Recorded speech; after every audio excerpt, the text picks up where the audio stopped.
Here's what ticked me off about that article. Yeah. This dude who wrote the article, he wrote a long article where essentially the entire article was insinuating that Albert Pujols has been taking performance-enhancing drugs. But then he said, I'm not saying that he's taking them. So, that's gutless to me. Your whole article. Of kids. By the way, that's for legal reasons. Yeah. You don't go out and say that. We all know because we were all part of the radio group where unfortunately Jack Clark. I wasn't. I was I? It was all about. You weren't there. It's all about wording too. Yeah. You could say, you know what, man, that's fishy to me. It looks a little weird. But when you say I know for a fact and you put it in a definitive way, that's where you have legal consequences, which is why Albert had threatened to sue. And then Jack and the station, Jack Clark, that is, apologized, and Albert dropped the lawsuit. So this dude, though, did it in a gutless way where he insinuated for the entire article that Albert Pujols was on PEDs. But then he said, and I'm not saying he's on PEDs. Well, that's exactly what you were doing. Well, so, all right. So we've hit two. I want to hit a thing about Albert to follow up what you said about his home run chart and then go back to the thing about Michaelis, too. Albert's home run, it was absolutely his first one anywhere close to opposite field. That's what I'm saying. He hasn't even hit anything dead center for the most part. He hit one that would be considered center. The Mad Bum, probably. Yeah, in Arizona. That was it. But the rest of them have been all left field and almost directly down the line. But he's also hit 5 outs that have been longer than the home run in Great American Ballpark because that's a bandbox. That's just, you can get balls out of there and it's going to inflate your numbers. Ask Adam Dunn, ask Jay Bruce. It was really good to them and earned them a lot of money over the years. Going back to Miles Michaelis. So I say all that to say, look, Albert's made outs that are longer than that, so stay off of him for getting one fortunate home run that went the other way.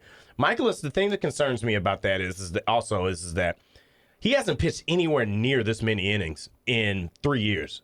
So when you start to get into the second half of the season, you've been stretching it out. He's at 168 innings right now, which is third most in the National League. Ooh. But the last time he pitched anywhere close to this is back in 2019.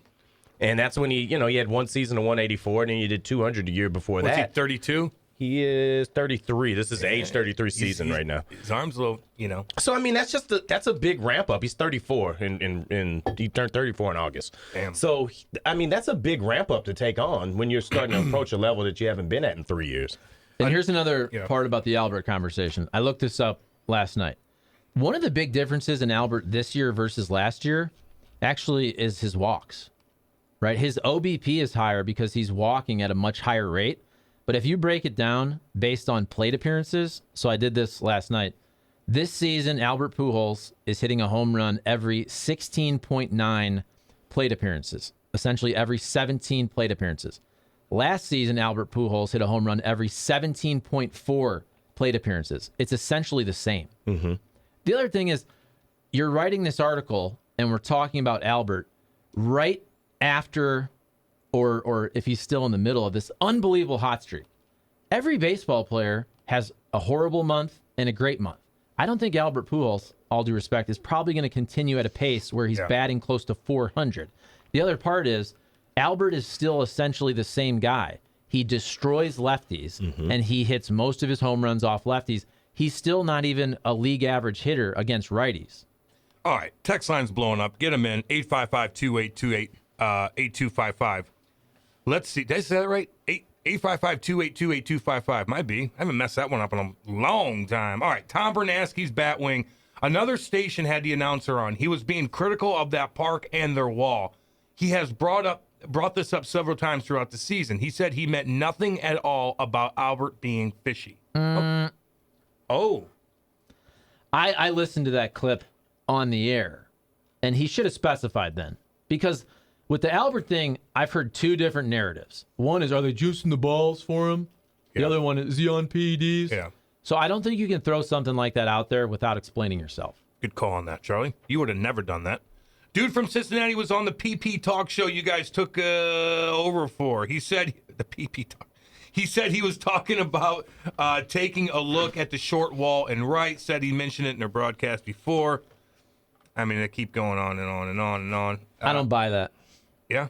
Personally. Thomas McMahon Barry. You can't, I don't know. It was a full swing, by the way. If you look at the home run, it was a full swing. It just looked weird, as Maddie said, because that man has not hit a home run to right field all season long. Yeah. Carlos is all over the place, chirping everybody. He goes, Nate is the Dakota Hudson of the 5'9" The Fan. Any chance you can call up the Sea Monster from Memphis? Sea Monster. John Seymour. He emailed me the other He's day. a good dude. Great I like guy. him. I'd take a hard look at that, question mark. Are you serious, mister? I have to announce crappy Reds games because they suck and there's no story there. So I have to create rumor speculation that he's juicing to sidestep the fact that there's AA team playing every game at the Great American Home Run Park. Stay in your lane, Reds post-game guys. Gio. I had to go back to last year to look at Albert, too, because, I mean, to your point, Charlie, he is essentially the same hitter. He's just having a little bit different approach maybe this year. He's being pitched differently. Who knows? He had 2 home runs shorter than that one in Great American Ballpark to the opposite field last year. And he is much better. His numbers, his OPS, his OBP, everything is up this year. It's because of the Whole Foods trips. Whole Foods. Also, it's his last Sniffing hurrah. around. It always makes you, hey, when you're horny, you're confident. I told you that. See? You know? I think to go to PED'S, PED'S? and it's like, dude, he had a good month earlier. He was raking against lefties earlier. Then he had a really rough month against everybody. He's 42 years old, according to Baseball Reference. Okay. To me, this is a man who, dude, he can still hit the ball 400 feet, right? He's going to get dominated by really high velocity. He can hit lefties. He's not even a league average hitter against righties. Flaherty misses bats if he could throw the ball over the plate. Jim and Baldwin. Ooh. Okay. And I'm excited about seeing what Jackie Boy can do. Sometimes when you're really good and you go through a lot of downs like that, sometimes you bounce back, you bust your ass, man. Jack Flaherty's got a lot to play for, too. I know. And he's got a lot to play for personally, but Jack Flaherty's also a competitor. He is, man. And if you've gone through that up and down, first of all, I thought that entire way that he got handled coming back the first time where they skipped the rehab trip, threw him up here, he gets hurt again. I feel like that was one of the great errors on how to handle this roster all year by the Cardinals. But, they've taken the time to get him back now. And hopefully, he does need to throw the ball over the plate. I think that's a prerequisite for any pitcher. No, I don't think that's right. Ask Wild Thing Ricky Vaughn. Yeah. Like, that was a whole issue for him. So missing the plate's not good? Not usually, no. Okay. To be fair, you can't even call 4 wide anymore. True. To be fair, Jack doesn't walk people. Dakota Hudson does. Yeah. I mean, Jack Flaherty led the league in whip that year. He was really good. He's not a guy that walks a lot of people. Exactly, Charlie. I agree 100%. That's exactly what he was saying. He was planning an idea and then denying the fact he was planning an idea in the reader's head. If you see this guy's picture, he looks like he could have used a can opener without having difficulty. Does that mean he's got goofy teeth or something? So real skinny guy. So is he going to make a run? Who's the guy from L.A. that was chirping St. Louis about the Rams? Oh yeah, Dylan Hernandez. Yes. Is that him? I was around for that. Is he gonna make? Well, it was 3 months ago. We sat right here. He did it twice though. 2 times. I thought he did like 4 years ago. Well, so I think that maybe this guy's trying to infringe. Maybe they should have 2 months ago. a show. I was here, wasn't I? Well, you physically were at least, so we can talk about the other later. God. You know what though? So this site, this What do you is mean? apparently Barstool's podcast site. Yeah. This Starting 9. Mm-hmm. And I'm thinking, okay, so what is this? There's articles being written by other dudes. It's also a podcast. Remember, this is where Justin Turner, the same podcast, recently chirped Mason Wynn of the Cardinals because he threw a ball 100 miles an hour at the Futures game. And Justin Turner of the Dodgers is saying, who cares? Well, dude, it's the Futures game. That's what you're supposed to do in an exhibition game. And Justin Turner's saying, I mean, if he throws 100, put him on the mound. Well, he is on the mound. He's a two-way player also. So clearly you didn't do your homework whatsoever on this guy. You don't even know who he is. And Justin Turner's fine. But, like, if you're going to have a take, do your research. The other thing is the guy who's affiliated with this podcast is Jake Arrieta. Jake Arrieta now does this podcast. Yeah. He's one of the most old-school, ornery baseball players there is.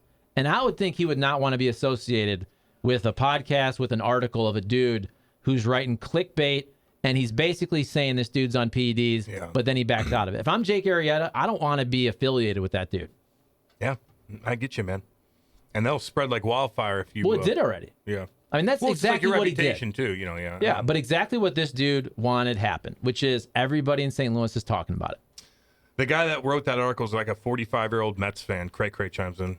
Morning, boys. What channel am I listening to? Sports What a novel idea. Oh, settle down, Monty. Did I see him yesterday? Been busting her ass next door, I think. Hate seeing that next door. Damn. Hey, Gio. Okay, Gio. I love you. I do.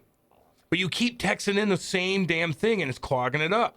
Jobu. Jack's coming back earlier in the season was his call. The team urged him to have a couple rehabs. He refused. That injury was 1,000% on Jack. Yeah, but Jack. it shouldn't have been, though. That shouldn't be his call to make. I agree with that. That's why that was my whole issue from the first place is that it's on Jack. If you ask most players, you say, listen, do you want to go down to Springfield or Memphis and get yourself together, or you just want to come back and play here? I want to play here right away. I feel like I'm ready. I feel like I can go. But that's not their call to make. I know. Especially when it's a guy who's supposed to be your ace. He's supposed to be the top of your rotation. You got to have him out there and have him healthy. And they're lucky that he's able to get back and be able to do this now after going through that. You shouldn't let him make that call, period. Well, but we learned that he gets to make that call because if you're on the 40-man, you decide when the rehab is concluded. And he had come to that conclusion based on what Ollie and Mo both told the media. And seeing that's a problem in how that's set up then. I mean, that sounds Is like that a baseball thing or a Cardinal sounds thing? like That's a CBA. Yeah, that sounds like a PA thing. Player decides when he's done with the rehab. Yeah, that's ridiculous. And far But be it. then Jack, after one of his starts recently in Springfield, he was asked, so what's the next plan? He goes, that's not my decision. Yeah, Never has been. Exactly. But that's a lie. Yeah, He straight up lied. Yeah, I mean, and that's the issue. Maybe Jack learned, all right, I can make this call. Maybe I shouldn't. Because you get into the point where you get jammed up, you look bad, and then you start messing with your stock. Maybe sometimes some of the guys that understand how this works should make those calls for you. Jeez. That's interesting. So they can make that call. And then if they do, they're always going to want to play probably, right? Or maybe that's not the mentality, but... Well, no, it's not incumbent then on the team to go, all right, fine, I guess we're going to start you in a game. I mean, and Jack clearly wasn't ready. I know traditionally when he's on, he's a really good strike thrower, but I mean, he in the start against Pittsburgh, he walked 2 and hit a batter. He walked 5 in the game against Milwaukee over 3 innings. Milwaukee. And then in Chicago, he walked 2. And his strike throwing was down. I mean, if you look at the percentages, it was 37 out of 60, 35 out of 71, 29 out of 49. I know that's a lot of numbers, but the biggest problem with Jack is he had no idea where the fastball was going in any of those 3 starts. Which is so for every reason that we've outlined right here is that it gives a perfect reason why follow the plan sometimes. The Cardinals aren't going to bury Jack Flaherty. They need to have him out there, but follow the plan sometimes. And now Jack's got a second chance to get it right, and maybe he just has one of those great Septembers that ends up being that differentiator for him. Charlie says Arrieta shouldn't associate with bad talk shows while on a show with dudes that think women shouldn't vote. I wrote a paper on why women shouldn't be able to vote. That's fair. But why say dudes? See, Craig, the problem Craig, with get it, on that's with your actually, again, that's fake news because it's not that I held that opinion. It's that I was putting the feminazi socialism you wanted to put her teacher in her place. Torture. So, you once wanted to again, torture that woman. I know hearing things, Cray Langford, because you text in a lot is kind of difficult sometimes, but good Lord. Why'd you put dudes, Cray? Come on. Oh, Maddie doesn't. Oh, okay. My bad. I don't know. And by the way, I looked this up. So the rehab rules for baseball. Oh, that's right, Maddie. The rehab rules is if you are a non-pitcher, the team can only put you on a rehab stint for 20 days. If you're a pitcher, it's 30 days. Okay. So that's the longest the rehab stint can be. So here's the thing. I think that it's good to have some parameters around there because, I mean, one of the big problems of baseball for a long time has been roster manipulation. And it's extended to the minor leaguers where they're doing it just to get service years to keep guys away from getting paid, to keep them under control. But, yeah, I mean, at the end of the day, I think you shouldn't be able to bury a guy in the minors, but it should definitely be on the team to make the call on how a guy gets back. 100%, dude. Like, come on. Well, you can't bury him. Yeah. This is not a political take, but serious question. We all know Jack is not re-signing with the Cardinals. Would you entertain trading him this offseason, Joe B? 100%. 100%. I would entertain it. I don't know if I pulled the trigger during the offseason, and here's why. At most, he's probably going to make 3 starts maybe this next month. I mean, if he has an incredible postseason, the stock could rise up and you could do more. But I'm really against trading guys who have higher ceilings when they're at their floor. Yeah. So would you get more from moving Jack? Would you get something from moving Jack Flaherty? Absolutely. Would you get more from moving him in season, like you just saw with the Frankie Montas deal with Jordan Montgomery, who was a coupon for the Cardinals? But look at some of the deals that have happened for pitchers in season. Remember the Cliff Lee haul? Yeah, I think the difference is Flaherty has 1 year of control left. So if you trade him next year at the trade deadline, you're getting him for 2 months. If Jack Flaherty stays healthy, because his first start here is on September 5th. Remember, the season is going longer this year because of the lockout. The season ends on October 5th. Mm-hmm. He could, in theory, get 6 starts in the regular season. So that's where we do all this, what's going to happen with Jack Flaherty. Jack will tell us. He'll either be good or mediocre, or he'll be bad. And he should have 5 to 6 starts in the regular season to give the Cardinals a lot of data to make that decision. I think the Cardinals this offseason are going to make some... I don't think it's going to be a busy free agent offseason for him, but I think it could be a really interesting trade winner for him. My thing with like Jack is, look, are you going to get a Jack Flaherty pitcher who's ready in 2023? Probably not, but you might get that guy at age 19. If I'm the Cardinals and I have 1 year left of Jack and I can get a player or two with a ton of control, maybe a prospect who's close to the big leagues, that's what I would do. Do we got our guy on, Randell? Randy will clear everything up. What's going on, Randy? Hey, you guys are the greatest on the show since what's the guy's name? The guy that used to talk about midgets and sex and all that. Oh, what's Howard. the guy's name? Howard Stern. No. Oh. Yeah, no, the other one, your local guy. What's the guy? He's a betting guy. Oh, Tim. Doug Vaughn. Yeah. What's he up to? Is he still talking about the midgets? And I think he retired. To be honest with you. Really? In Florida. Just listen to this station. In Florida. He went down to Florida. Oh, really? Okay, that's nice. Okay, Yeah. I'd like to see maybe like a follow-up a year from now where these guys are, like all this media. Everybody loves to see where the media, ex-media people leave St. Louis. And, hey, by the way, there Cam and Charlie there, what are the Cardinals going to do with these contracts with Goldschmidt, Ariando when they hit 35 and they're still paying them, $14 million, $50 million? Are they going to be kind of hampered like the Reds are right now, where they got to pay all these guys later on down the year? I mean, in their contracts, And another thing is, what are they going to do with these young guys, Gorman and all that? Are they going to have to trade them because they can't control them beyond, I don't know, whatever, they become restricted free agents? Is that when the Cardinals usually trade these guys, when they hit restricted free agents? I mean, Gorman's a rookie. I mean, I know, but I'm just saying, like in the contract, I mean, what is it? They usually sign a 3-year entry-level contract, right? So when they come in, and baseball does not have restricted free agency, so it's not like hockey. So you get if you manipulate it, you get 7 years of control in the big leagues. Essentially, it's supposed to be 6. Most teams will figure out a way to get the 7th year. Okay, so Gorman has a lot of years left. Yeah. Right. That is if they don't Cardinals don't trade. And our thing is, Charlie Marlowe there. Have you decided to run that bases to see, get the timer out there, the old 40 timer, and see how long you cover base compared to what's the other guy's name? Oh, Pujols, yeah. The guy, you mean Seth, Is it Pujols or Yachty? Because Yachty is a little slower than Albert. We're gonna do both. Yeah. Well, Yachty, you need a sundial, but at least Pujols, he can at least get out of base. I just don't see how he gets around second base because, man, that guy looks like he's about to fall apart. Thanks. See you, buddy. Wow. Lot going on. Questions. Lot going on. Everybody wants to trade everybody all the time. Yeah, I know. Are you mad right now about Goldschmidt? He's going to be the MVP. Isn't he how old's Paul Goldschmidt? 33, 34 right now? Yeah, he's all right. Yeah. I mean, he's all right. I like him. Nolan Arenado's got a lot more money coming to him by the time he's 36 years old, so don't worry about him. He'll be fine. Carlos goes, this guy works for Dan Caesar, doesn't he? Does Randy work for Dan Caesar? Paul Goldschmidt's about Could to be Dan Caesar for all I know. About to be 35, and he's going to win the freaking MVP. Yeah. I don't think you're worried about him. And Arenado, you're paying him about 144 over the next 5 years. He's going to probably be top 10 in the MVP. Yeah. I think they're going to be 1 and 3 probably. One's got to go. Goldschmidt's killing it. I think there's no way he gets caught. I don't know. It could happen, but they're gonna. I think they'll split off some vote. I don't think there's anybody else that's going to slide up and take them. Randy's unbelievably unhinged. I love it though. Yeah, it's great. Did he say Ariando? Yes, he did. Ariando. Hey, how good are the Dodgers? Are they like unbelievable? And if not, like who's better than them? Not this year, but like they're getting banged up on the pitching side. Yeah, but they're still like, what are they? Their staff ERA Their starting pitching staff ERA is 2.97. Is that good? How many games are they going to win? 115?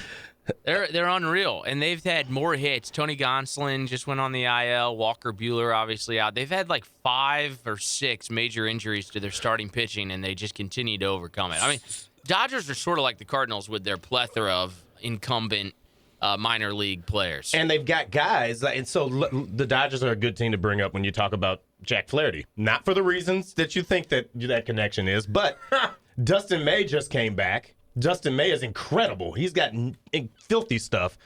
One guy goes down, you bring a guy in like that, his ERA has been under 2 in his first 2 or 3 starts. If you can get that on this staff, you'll get the same type of boost that they've got that's helped them get through these injuries. When you've got options that are back, I don't know how Steven Matz pitches again this year after that injury. That would be incredible to come back from. What happened to him? Well, he took an MCL, didn't he? Oh, yeah. Last time they were in Cincinnati, he went over to cover the bag at first, and he...